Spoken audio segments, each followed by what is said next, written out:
With the Advantex subfloor assembly, you can be sure that you're building a reputation on something stronger. And the best builders, well, they may always stand apart, but they never stand alone.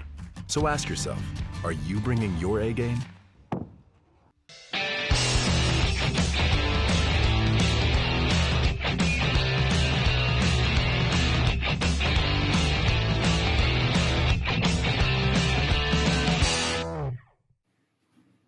Hey everybody, welcome back to the For the Build series. Steve Basic Architect here, and we are talking Hilltop Aarow project. We are talking roof rakes today.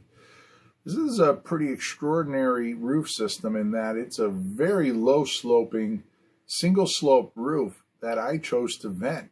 So part of that has to do with what happens at the roof rakes. So this is a pretty important detail as far as the success of the building from a building science perspective. So anyways, got Big Red in hand. You got the details on the desk. Let's dive in and let's talk roof rakes. All right, so we got our section out.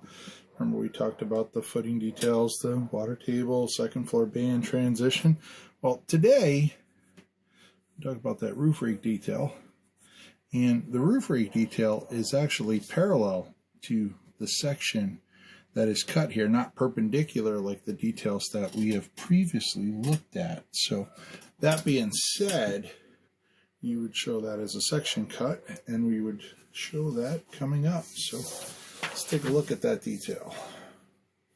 Register our drawing there. Make sure we're good to go. All right, so location. There's our top of the wall. There's our double top plate. There's our T-stud.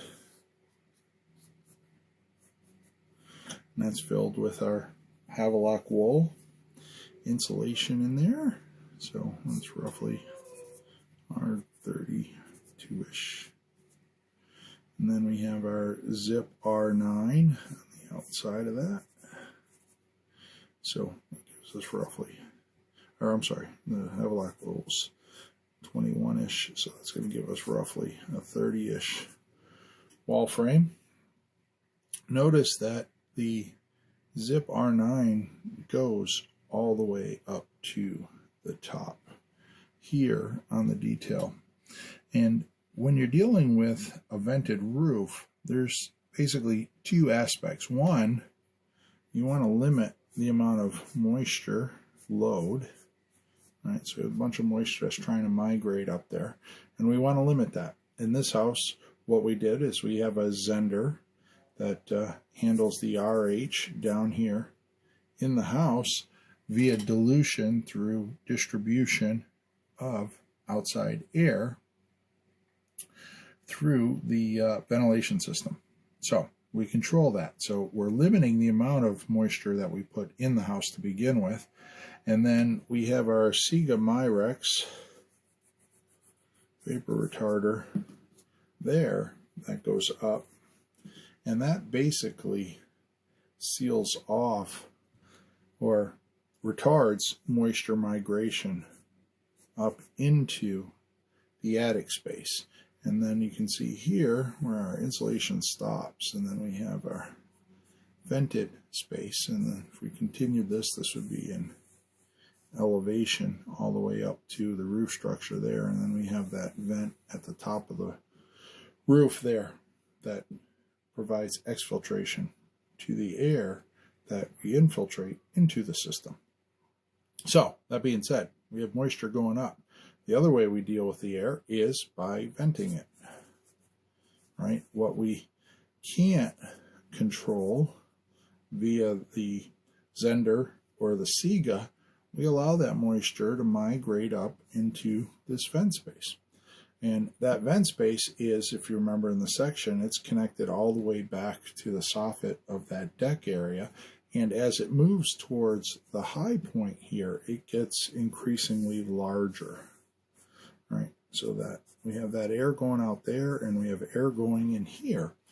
But one of the things that I did to add to the success of the roof was not only did we have that 10 feet of venting at the bottom. But I introduce air at the rake here so that we can get air into our system here, and obviously across the way. On the other side, our building's only 18 feet wide, so that gives us a pretty narrow perspective, and it's, I don't know, on the order of 70 feet long. So, you know, it's well over 3 times the length than it is wide. So we have an opportunity there to really jam a lot of air into that system to handle the very little moisture that we are allowing to get into that system. So the way we did it, roof trusses, we have our 5/8 inch zip here, but notice I called for these 4-inch strips to be cut, and those are 4 by 12. And you'll see those in the slideshow that get cut up the roof. And that allows this vented air to get into this, what I would consider the superhighway of the system. That's that 1.5-inch vented channel via these 2x4s that are aligned with the trusses. And that air goes all the way up to the top and comes out that vent here that we were speaking of.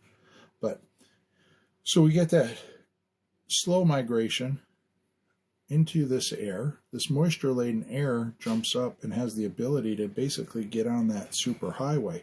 That superhighway gets supercharged by introducing air on the rakes. And what we did there was we had a 2x4 on the flat that came back about 18 inches. And then from the sheathing out, we had a 2x4 on edge to build that with a 2x4 rough fascia that acts as a rail that goes up the system. And then we applied our soffit material underneath that. But that allows us to really just flood that upper venting channel with air from basically all 3 sides. You're getting it from here, but you're introducing that air all along the roof, along those rakes. So, you know, putting the roof in a position for success, again, we limit the amount of moisture that gets into the roof system, and what does get in, we flush out heartily by providing as much ventilation air as we can. And I know some people, you know, remember this is a 1 in 12 roof, and a lot of people would say, oh, you can't vent anything under a 3 in 12. And I felt confident that if we put enough air into the system that we could. And in fact, my good friend Peter Yost, part of the Unbuild It podcast, he was there with some of his tools, and we actually injected a bunch of theatrical fog into the soffit, not the rakes, just the soffit, to see where it would go. And in the 32-foot roof out at the outbuilding there, we bled that smoke in less than, I don't know, I think it was probably around 28 seconds. And it was streaming out. We weren't even ready. We had to reset everything up to take a video because we weren't expecting it to vent that quick. So this roof actually performs exceptionally well.